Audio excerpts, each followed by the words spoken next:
अरिहन्ताणं नमो सिद्धाणं नमो आयर्याणं नमो उवज्झायाणं नमो लोये सौवसाहूणम् ओकारं बिन्दुसंयुक्तं नित्यं ध्यायन्ति योगिनः कामदं मोक्षदं चैव ओंकाराय नमो नमः।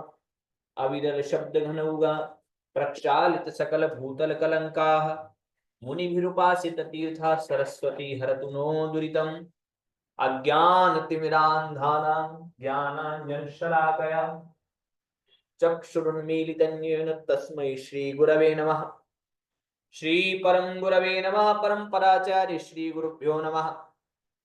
सकल कलुष विध्वंसकं श्रेयसां परिवर्धकं धर्म संबंधकं भव्य जीव मनः प्रतिबोधकारकमिदं शास्त्रं श्री सर्वार्थ सिद्धि नामधेयम् अस्य मूल ग्रंथ कर्तारः श्री सर्वज्ञ देवास्तदुत्तर ग्रंथ कर्तारः श्री गणधर देवा प्रतिगणधर देवास्तेषां वचोनुसारमासाद्य श्रीमता पूज्यपाद स्वामिना विरचितम् मंगलम भगवान वीरो मंगलम गौतमो गणी मंगलम कुंद कुंदार्यो जैन धर्मोस्तु मंगलम सर्व मंगल मांगल्यम सर्व कल्याणकारकम प्रधानम सर्वधर्माणां जैनम जयतु शासनम। मोक्ष मार्गस्य नेतारं भेत्तारं कर्म भूभ्रतां ज्ञातारं विश्वतत्त्वानां वन्दे तद्गुणलब्धये। पंच परमेष्टि भगवान की जय। देवादिदेव वृषभनाथ भगवान की जय। सर्वार्थ सिद्धि ग्रंथराज की जय। पूज्यवर श्री पूज्यपाद स्वामी की जय। संत शिरोमणि आचार्य गुरुवर श्री विद्यासागर जी महामुनिराज की जय। पूज्य निर्यापक श्रमण तीर्थ चक्रवर्ती मुनि पुंगव श्री सुधा सागर जी महाराज की जय। अढ़ाई द्वीपस्थ समस्त महामुनिराजों की जय।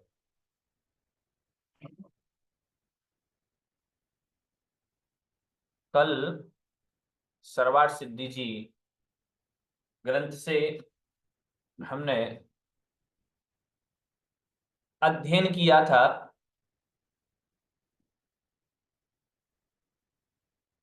व्रतों के संबंध में। व्रती निःशल्यो व्रती ऐसा कहा गया था। तो क्या शल्य से रहित होना और पांचों पापों का एक देश रूप त्याग करना यही व्रती कहलाता है अथवा और भी विशेषताएं होती हैं। उसके लिए कहा था कि दिग्व्रत, देशव्रत और अनर्थ दंड व्रत ऐसे तीन गुणव्रत और सामायिक प्रोषदोपवास, उपभोग परिभोग परिमाण व्रत और अतिथि संविभाग व्रत, इन व्रतों से युक्त भी होना पड़ता है, तब जाकर के वह अणुव्रती कहलाता है। दिग्व्रत, देशव्रत आदि का यहाँ पर कथन हो चुका है।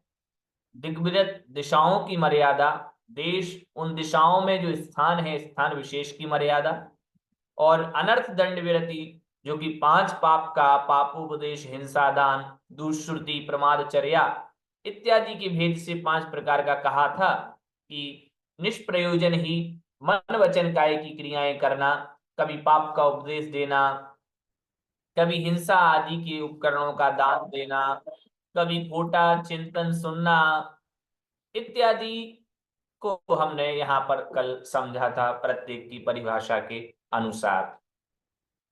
उसके उपरांत अब शिक्षा व्रतों का यहाँ वर्णन आता है, सामायिक आदि। उनमें सबसे पहला सामायिक है, उसके विषय में कहते हैं कि सम एक ही भावे वर्तते। सम उपसर्ग जो है यहाँ पर एक ही भाव के अर्थ में है, एकाग्रता के अर्थ में। सम सामायिक जो शब्द है उसमें सम उपसर्ग है और अय धातु है, जिसे हम क्रिया भी कहते हैं, और अय जो है वो गमन करने के अर्थ में प्रयुक्त होती है। तो कहा था कि जैसे घी संगत है, तेल संगत है, जब यह कहा जाता है तब संगत का अर्थ एक ही भूत होता है, अर्थात मिला जुला हुआ। और एकत्वेन अयनम गमनम समयः, एक रूप से जो गमन होता है, एकाग्र रूप से, एकत्व रूप से जो गमन होता है वह समय है, और समय ही सामयिक है। अथवा ये कहें कि समय प्रयोजनम अस्य, समय ही प्रयोजन जिसका है उसको ही हम सामयिक कहते हैं। समय अर्थात आत्मा भी कह सकते हैं हम। तो एक अर्थ यह भी निकल सकता है कि आत्मा ही है प्रयोजन एक जिसका, ऐसा जो चिंतन ध्यान मनन किया जाना है उसका नाम सामयिक है। अथवा यूं कहें, समय अर्थात एक रूप हो जाना ही जिसका प्रयोजन है वह सामयिक है, जहां मन वचन काय तीनों की एकाग्रता बन जावे, तीनों अन्यथा ना सोचें, उसी का नाम सामयिक है। और भी स्पष्ट करते हैं कि इयति देशे एतावती काले इत्यवधारिते सामयिके स्थितस्य महाव्रतत्वं पूर्ववत् वेदितव्यम्। कहा इतने देश में और इतने काले, काल में, देश से अर्थ यहां लिया स्थान, इतने स्थान में, एतावती काले इतने काल तक जो हमने अवधारित किया है, परिमाण लिया है, निश्चय किया है, ऐसी उस सामयिक में जो पुरुष स्थित होता है उस पुरुष के महाव्रत जानना चाहिए। क्यों? क्योंकि उसमें नियम ले चुका होता है कि मैं इतने इतने 48 मिनट तक अथवा 50 मिनट तक, 1 घंटे तक इस स्थान से नहीं हिलूंगा, इसी स्थान पर बैठा रहूंगा, इतने काल तक बैठा रहूंगा, चाहे मेरे साथ कुछ भी स्थिति घटित हो। तब उसके बाहर की जो स्थितियां बन रही हैं, बाहर जो पाप आदि कार्य हो रहे हैं, उन सब से उसका त्याग हो जाने के कारण से उतने समय तक के लिए उसके वह महाव्रत पूर्व के जैसे भले जानना चाहिए। पूर्व में जैसे महाव्रतों की परिकल्पना करी थी हमने, वैसे ही वहां महाव्रत पना उसके जानना चाहिए। कहा कुतः, कैसे हम जान लें कि उनके महाव्रत हो गए वह? तो कहा अणु स्थूलकृत हिंसादि निवृत्ते है, क्योंकि अणु का भी उसका अर्थात सूक्ष्म रूप से हिंसा, हिंसा आदि पांचों पापों का त्याग है, और स्थूलकृत अर्थात स्थूल रूप से भी, सूक्ष्म और स्थूल दोनों ही प्रकार से उसे हिंसा आदि पाप, पांचों पापों से उसके निवृत्ति हो जाती है। इस अपेक्षा से उसके महाव्रत पना बन जाता है। पुनः प्रश्न कर रहे हैं, संयम प्रसंग इति चेत, अर्थात अगर मान लीजिए किसी पुरुष के संयम, संयम की स्थिति प्राप्त हो, अर्थात कोई मुनि महाराज ही हो जो कि सकल संयम, या फिर या फिर शंका यहां ऐसी कर रहे हैं कि यदि ऐसा कहोगे कि उस जीव के महाव्रत पना सिद्ध होता है, तब तो फिर वह मुनि हो गया। अर्थात कोई व्यक्ति जो सामायिक में बैठ गया है, तो सामायिक में बैठने वाला व्यक्ति मुनि कहलाएगा, उसको हम मुनि कहेंगे, क्योंकि वह महाव्रत, आप कह रहे हो कि महाव्रत पना सिद्ध हो रहा है उसमें, तब तो फिर वह मुनि ही हो गया। शंका में हिंदी में भी यही लिखा है कि यदि ऐसा है तो सामायिक में स्थित हुए पुरुष के सकल संयम का प्रसंग प्राप्त होता है, फिर तो वह सकल संयम वाला हुआ।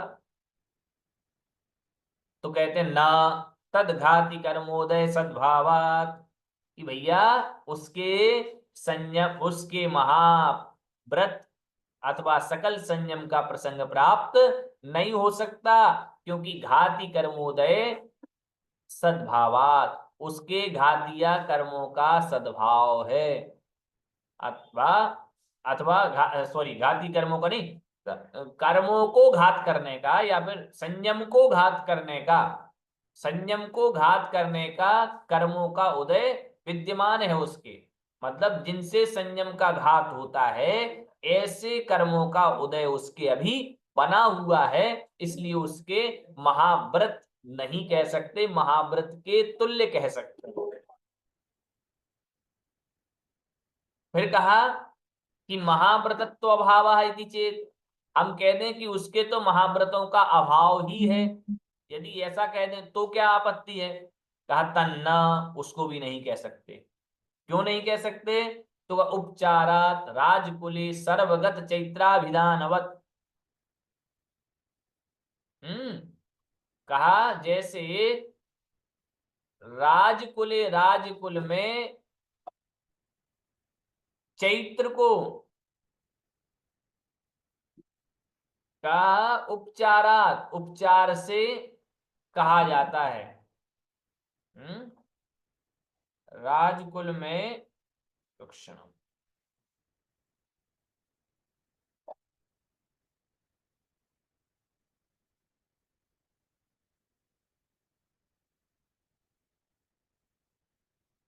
राजकुल में उपचाराद, उपचार से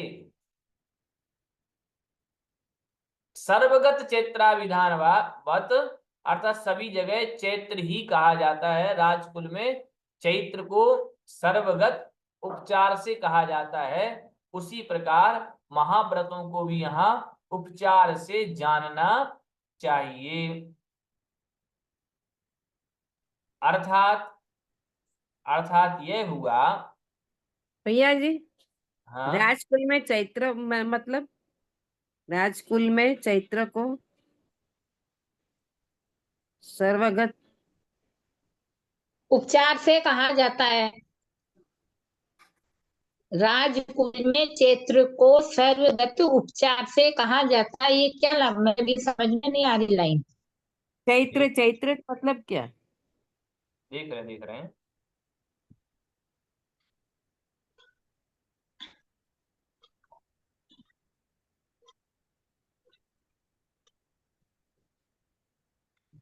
क्या पता है क्या लिखा है? राजकुल में या तो कोई चैत्र गलत छप भी सकता है, कोई कुछ होगा इसका, पर हमने वो नहीं आ रहा ना समझ में। उपचार से कहा जाता है वो तो बात सही, पर चैत्र कुल में समझ में नहीं आया। उदाहरण दिया वो। राजकुल में चैत्र को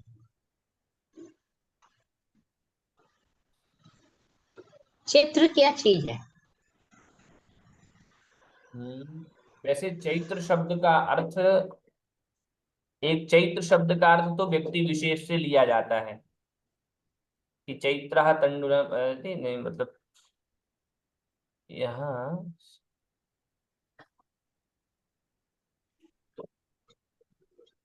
मैं देखता हूं इसको, है ना। यहाँ चैत्र शब्द का अर्थ यदि व्यक्ति विशेष से लिया जावे तो राजकुल में चैत्र को, हाँ, राजकुल में चैत्र को सर्वगत उपचार से कहा जाता है।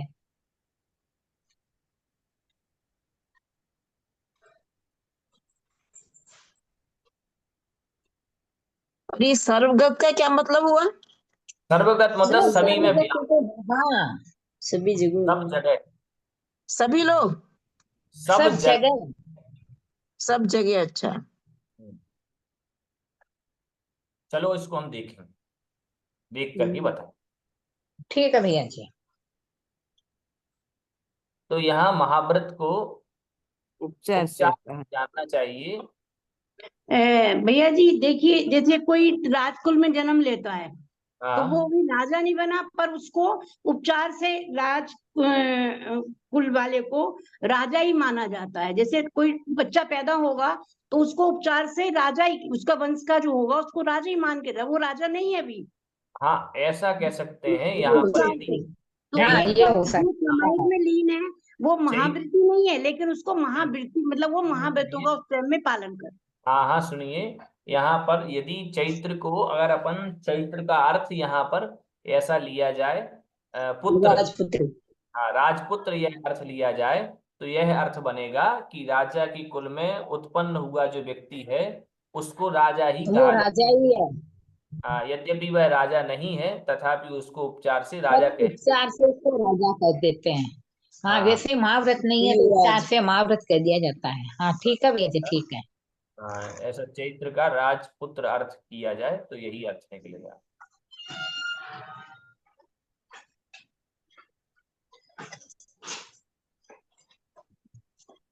हाँ, ये निकल सकता है वैसे। जैसे राजकुल में उत्पन्न हुई है पुत्र को युवराज। उपचार से राजा कहा जाता है, वैसे ही। प्रोषद शब्द पर्व पर्यायवाची। प्रोषद का अर्थ पर्व है। शब्दादिग्रहणं प्रति निर्वृत्त्यौत्सुक्यानि पंच अपि इंद्रियाणि तस्मिन् वसन्ति इति उपवासः। कहते हैं कि शब्दादि ग्रहणं प्रति निर्वृत्तः, जो शब्दादि के विषयों को त्याग चुका है अथवा पांचों इंद्रियों के जो विषय हैं शब्द, उन शब्द आदि, क्योंकि कर्णेंद्रिय का विषय है शब्द, इसी प्रकार अन्य इंद्रियों के भी विषय हैं सभी, तो का पांचों इंद्रियों के जो शब्द आदि विषय हैं उनको त्याग करके और जो करना उपवास है। बसंती उपवासः, बसंती इति उपवासः, और निवास करता है उसमें। उन पर्व में इस प्रकार से रहता है, निवास करता है। पांचों इंद्रियों के विषयों को त्याग करके पर्व में जो रहता है, अर्थात पर्व के समय में जो पांचों इंद्रियों के विषयों को त्याग करके रहता है, उसके उपवास है।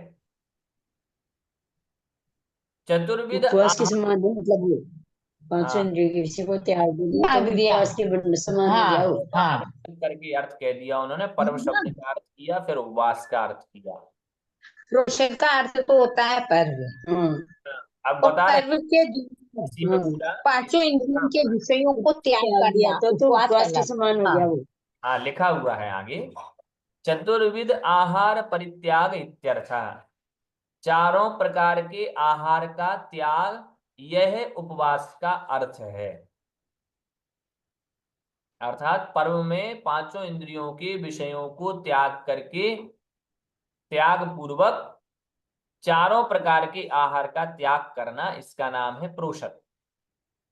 और कह रहे हैं प्रोषदे उपवासः प्रोषदोपवासः। इस प्रकार प्रोषद में अर्थात पर्व के दिन में उपवास जो किया है उसका नाम ही है प्रोषदोपवास। स्वशरीर संस्कार कारण स्नान गंध माल्याभरणादि विरहितः शुचावकाशे साधु निवासे चैत्यालये स्वप्रोषदोपवास गृहे वा धर्म कथा श्रवण श्रावण चिंतन विहितांतः करणः सन्नुपवचेन निरारंभः श्रावकः। और कहते हैं कि जो प्रोषदोपवास कर रहा है ऐसा वह निरारंभ श्रावक, अर्थात संपूर्ण प्रकार के आरंभ को त्याग देवे। और कैसे, तो कहा स्व शरीर संस्कार, अपने शरीर के जो संस्कार के कारण है वो कौन कौन से हैं, तो कहा स्नान गंध माला आभरण इत्यादि से रहित होकर के। तो कह रहे हैं जो अपने शरीर के संस्कार के कारण है, ऐसे स्नान हुआ, गंध हुआ, माला हुआ, आभरण हुआ, उन सब को त्याग करता हुआ शुचा अवकाशे, शुचौ अवकाशे, अर्थात पवित्रता के स्थान में, जहां पवित्रता होती हो, पवित्र स्थान में, साधु निवासे, साधुओं के निवास में, चैत्यालय, चैत्यालय में, या स्वप्रोषदोपवास गृहे, अथवा प्रोषदोपवास के लिए जिस घर का चयन किया गया है कि मैं पुरुष उपवास करूंगा तो इस कमरे में रहूंगा, इस कमरे से बाहर नहीं जाऊंगा इत्यादि में जो भी किया है, ऐसे उस घर में धर्म कथा श्रवण, धर्म की कथाओं को सुनना, श्रावण सुनाना, और चिंतन विहितांतः करना, और चिंतन में लगा हुआ है मन जिसका, ऐसे उस मन को लगा करके आरंभों से रहित होकर के उपवसित उपवास करना चाहिए। आरंभ अर्थात व्यापार आदि अथवा मन वचन काय की जो भी व्यापार है वो सब आरंभ है, उन सबको छोड़ करके उपवास आदि में लगना चाहिए। उसके बाद आता है तीसरा सामयिक प्रोषदोपवास, परिभोग परिमाण व्रत इत्यादि के संबंध में। उपभोग परिभोग परिमाण व्रत। उपभोगो अशन पान गंध माल्यादि। उपभोग क्या है? तो उपभोग की परिभाषा देते हैं, अशन अर्थात भोजन, पान, गंध और माला आदि ये सभी उपभोग कहलाते हैं, क्योंकि इनको हम बार बार इनका भोग एक बार ही कर सकते हैं। भोजन का, पान का, गंध का, माला आदि का भोग एक बार कर सकते हैं, इसलिए ये उपभोग की श्रेणी में आते हैं। भोग को एक बार ने, उपभोग बार बार करते हैं, वो उसको उपभोग कहते हैं भैया। उपभोग भोग से जो एक बार भोगने आए वो भोग ने, उपभोग माने बार बार भोगने आए वो भोग ने। सुनिए, जो उप जो उपसर्ग होता है वह भोग के साथ ही है, अर्थात उप शब्द का यहाँ पर एक बार के ही अर्थ एक बार के अर्थ में ही उपभोग लिया गया है उप उपसर्ग को, है ना। जो आप भोग और उपभोग बार बार कहते हैं वो भोग और उपभोग ना कह करके, यद्यपि उपभोग का अर्थ एक यह भी निकल सकता है कि बार बार जो भोगा जाए, लेकिन जो परिभोग दूसरा दिया है उसमें यहाँ अच्छा पर अच्छा, दूसरा अर्थ लिया है उन्होंने। बराबर। उपभोग का अर्थ इन्होंने लिया है भोजन, पान, गंध, माला आदि, इन जब का जो उपयोग है वो उपभोग है, अर्थात जो एक बार भोगने में आए वो इन्होंने उपभोग कहा है। तथा आच्छादन, प्रावरण, अलंकार, शयन, आसन, गृह, यान, वाहन आदि। और परिभोग किसको कहा है? तो भैया आच्छादन और प्रावरण। आच्छादन करना और प्रावरण करना। आच्छादन मतलब ओढ़ना और प्रावरण मतलब बिछाना। अलंकार करना, साज सज्जा, शयन, आसन बैठने का स्थान, गृह घर, यान वाहन इत्यादि जो भी हैं वो सभी परिभोग के अर्थ में आएंगे, क्योंकि इनका पुनः भोग हो सकता है। तयोः परिमाणम उपभोग परिभोग परिमाणम, और दोनों का परिमाण कर लेना ही उपभोग परिभोग परिमाण व्रत है। मधु मांस मद्यंच सदा परिहर्तव्यम तरस घातान निवृत्त चेतसा। मधु का, मांस का और मद्य का सदा ही त्याग करना चाहिए। किसको? त्रस घातात निर्वृत्त चेतसा, जो त्रसों के घात से निवृत्त हो चुका है मन जिसका, ऐसे उसको मद्य मधु मांस का त्याग करना चाहिए। केतकी अर्जुन पुष्पादीनि श्रृंगवीर मूलकादीनि बहुजंतु योनिस्थानानि अनंतकाय व्यपदेशारहाणि परिहर्तव्यानि बहुघाताल्प फलत्वात्। और क्या कहा?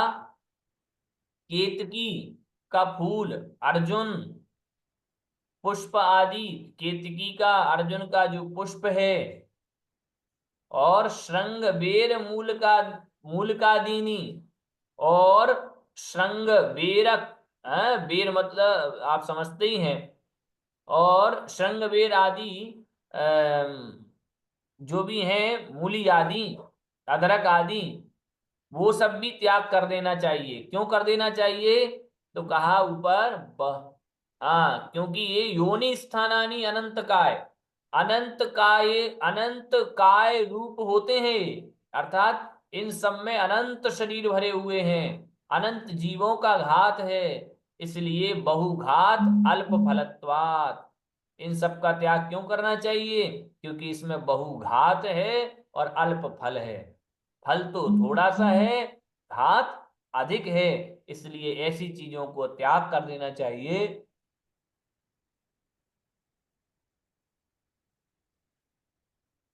यान वाहन भरणादिषु एतावत् इष्टमतो अन्यत् अनिष्टम इत्यन अनिष्टान निवर्तनम कर्तव्यम काल नियमेन यावत् जीवम वा यथाशक्ति।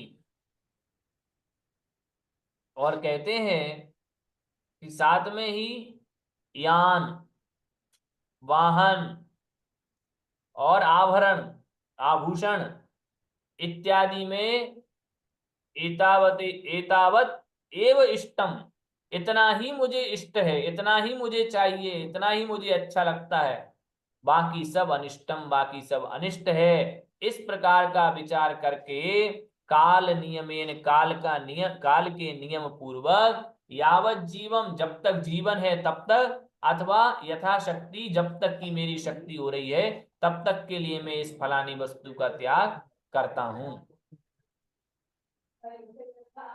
संयम विनाशयन अतीत्यतिथि।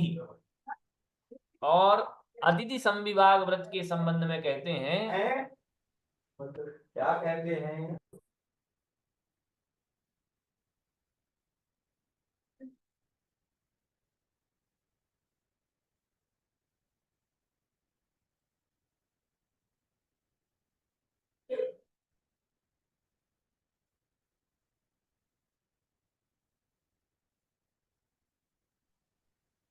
तो संयम विनाशयन अतिथि इत्यतिथि, कि संयम अविनाशयन, अविनाशयन संयम का नाश न किए, अर्थात संयम का विनाश नहीं हो, इस प्रकार से जो अतिथि आता है उसका नाम ही अतिथि है।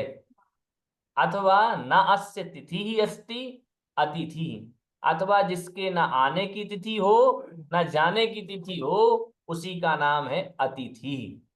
अनियत काला गमन इत्यर्थः, मतलब अनियत है गमन जिसका, नियत नहीं है, निश्चित नहीं है गमन जिसका, उसका नाम अतिथि है। अतिथये संविभागो अतिथि संविभागः, और अतिथि के लिए किया हुआ, जो अतिथि के लिए जो विभाग करना है उसी का नाम है अतिथि संविभाग। अतिथि के लिए जो विभाग करना है उसी का नाम है अतिथि संविभाग।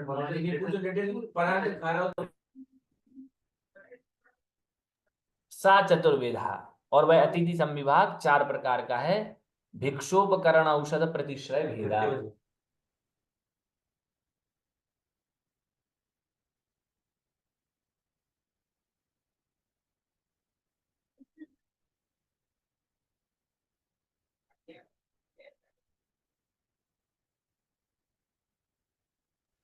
तो देखिए कितने प्रकार का है, 4 प्रकार का है। भिक्षा, उपकरण, औषध और प्रतिश्रय। अब ये सब इनका अर्थ क्या है? तो प्रतिश्रय का मतलब होता है कि रहने का स्थान, उपकरण आप समझते ही हैं, औषध समझते ही हैं, और भिक्षा आहार से संबंधित यह समझते ही हैं। मोक्षार्थम अभ्युद्यताया अतिथये संयम परायणाय शुद्धाय शुद्ध चेतसा निर्वद्या भिक्षा देया। कह रहे हैं कि जो मोक्षार्थम अभ्युद्यत, जो मोक्ष के लिए अभ्युदित है, अर्थात जो मोक्ष के लिए कमर कस चुका है, जो मोक्ष के लिए ही अब तैयारी कर चुका है, मोक्ष के लिए जो अभ्युद्यत हो चुका है, आगे बढ़ चुका है, और संयम परायणाएं, संयम के पालन में जो तत्पर हो चुका है, शुद्ध हो चुका है, शुद्ध मन जिसका हो चुका है, ऐसे उस अतिथि के लिए भिक्षा देया। और कैसी भिक्षा देया? तो कहा निर्वद्या, अर्थात जो संपूर्ण दोषों से रहित है, ऐसी निर्दोष भिक्षा उसको देनी चाहिए। धर्मोपकरणानि च सम्यक दर्शनादि उपब्रह्मणानि दातव्यानि, और धर्मोपकरण देना चाहिए। धर्म के उपकरण किसको देना चाहिए? सम्यक दर्शन, जो सम्यक दर्शन से युक्त है या सम्यक दर्शन जिसका बढ़ सकता है सम्यक दर्शन, ऐसे उपकरणों को देना चाहिए। मतलब जिन उपकरणों से सम्यक्त में वृद्धि हो ऐसे उपकरणों का दान करना चाहिए, जैसे शास्त्र हुए अथवा ऐसी कोई चीज उनको जिससे कि वो पढ़ सकें आगे, ऐसी उसके लिए देना चाहिए, धर्मोपकरण है। और औषधम अपनी योग्यम उपयोजनीयम, अर्थात इसमें योग्य औषध की भी योजना करनी चाहिए, योग्य औषध भी हमें दान करना चाहिए।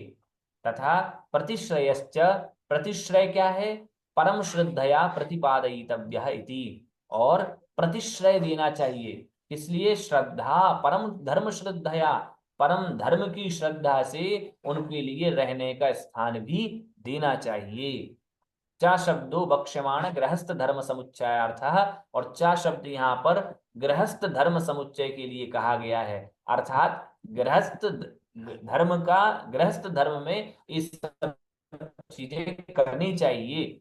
और पुनः इसके आगे कहेंगे कि मारणांतिकीम संलेखनाम जोशिता, अर्थात मरण का जब अंत समय निकट आने लगे तब जोशिता रीति पूर्वक संलेखनाम, संलेखना को ग्रहण करना चाहिए, जो कि व्रतों का मूल है। ऐसी भावना के साथ ये 22वां जो सूत्र है इसको अपन आगे देखेंगे, क्योंकि किसी कार्य से स्थगित करना पड़ रहा है, तो कक्षा को हम आज यहीं स्थगित करते हैं। कल पुनः थोड़े से तेजी के साथ अथवा गति के साथ चलेंगे, क्योंकि अभी अपने 3 अध्याय बाकी के बचे हुए हैं, 8, 9, 10। तो अपन थोड़ा सा समय को देखते हुए थोड़ा सा जल्दी करेंगे। बीच में 1 आध दिन 4 दिन कक्षाएं होगी या नहीं होगी, इसलिए अपन थोड़ा सा तेजी से चलेंगे। आज यहीं पर विराम लेते हैं। बोधि समाधि परिणाम शुद्धि स्वात्मोपलब्धि शिव सौख्य सिद्धि चिंतामणिं चिंतित वस्तु दाने त्वां वन्द्यमानस्य ममास्तु देवी।